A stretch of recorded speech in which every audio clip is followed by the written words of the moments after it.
7वां अध्याय। राजा त्रिशंकु और हरिश्चंद्र की कथा।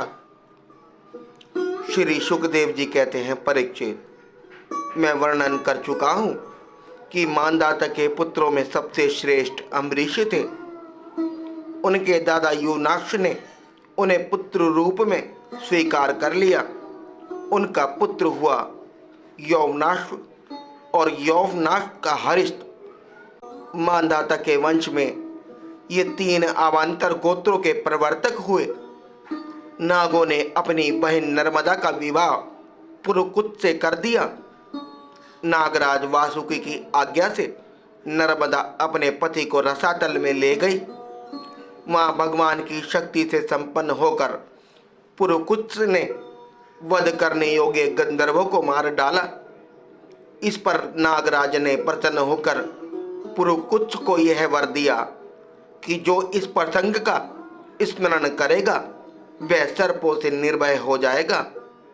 राजा पुरुकुत्स का पुत्र त्रसदस्यु था।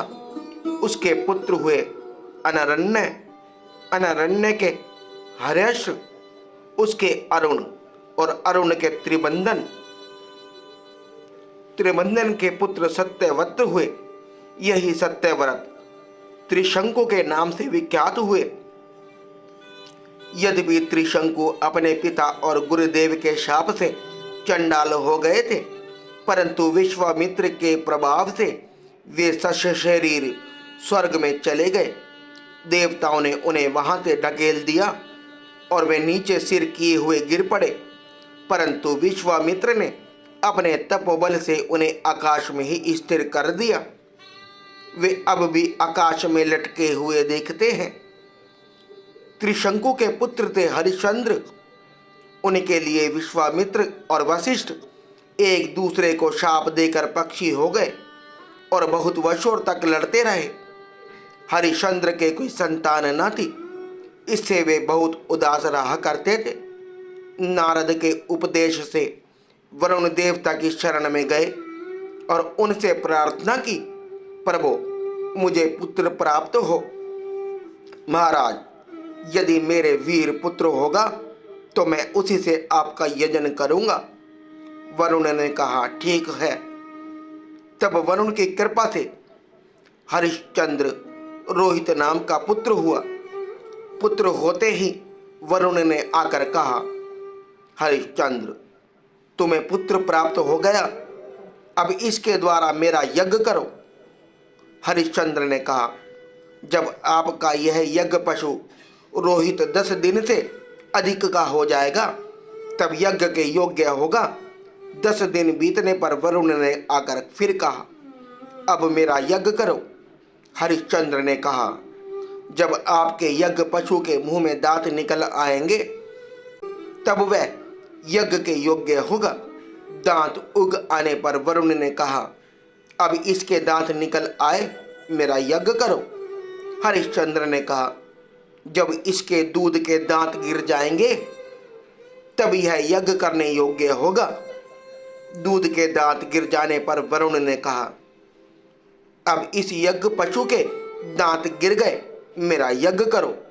हरिश्चंद्र ने कहा, जब इसके दोबारा दांत आ जाएंगे तब यह पशु यज्ञ के योग्य हो जाएगा।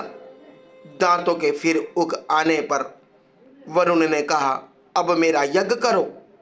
हरिश्चंद्र ने कहा, वरुण जी महाराज, क्षत्रिय पशु तब यज्ञ के योग्य होता है जब यह कवच धारण करने लगे। परीक्षित, इस प्रकार राजा हरिश्चंद्र पुत्र के प्रेम से हीला हवाला करके समय टालते रहे। इसका कारण यह था कि पुत्र स्नेह की फांसी ने उनके हृदय को जकड़ लिया था। वे जो जो समय बताते वरुण देवता उसी की बाट देखते। जब रोहित को इस बात का पता चला कि पिताजी तो मेरा बलिदान करना चाहते हैं, तब वह अपने प्राणों की रक्षा के लिए हाथ में धनुष लेकर वन में चला गया। कुछ दिन के बाद उसे मालूम हुआ कि वरुण देवता ने रुष्ट होकर मेरे पिताजी पर आक्रमण किया है, जिसके कारण वे महोदर रोग से पीड़ित हो रहे हैं।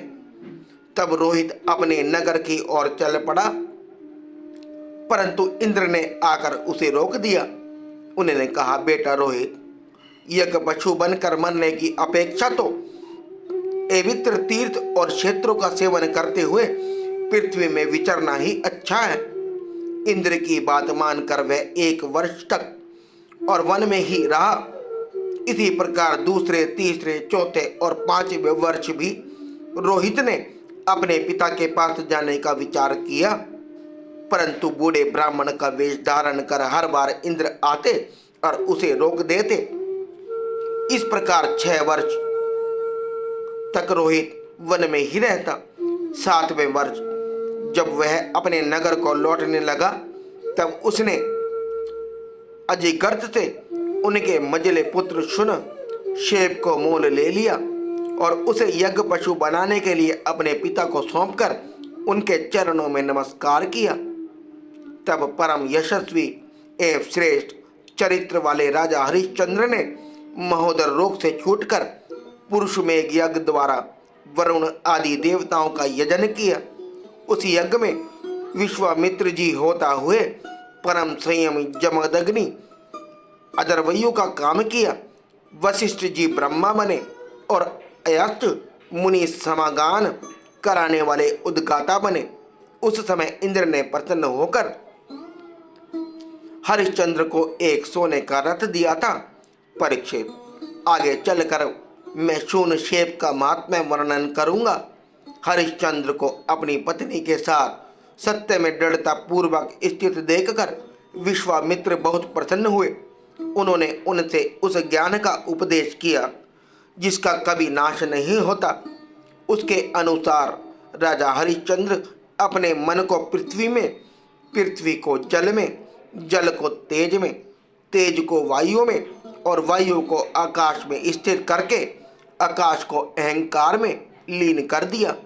फिर अहंकार को महतत्व में लीन करके उसने परम ज्ञान कला का विज्ञान किया, उसमें अज्ञान को भस्म कर दिया। इसके बाद निर्वाण सुख की अनुभूति से उस ज्ञान कला का भी परित्याग कर दिया और समस्त बंधनों से मुक्त होकर वे अपने उस स्वरूप में स्थित हो गए जो न तो किसी प्रकार बतलाया जा सकता है और न उसके संबंध में किसी प्रकार का अनुमान ही किया जा सकता है।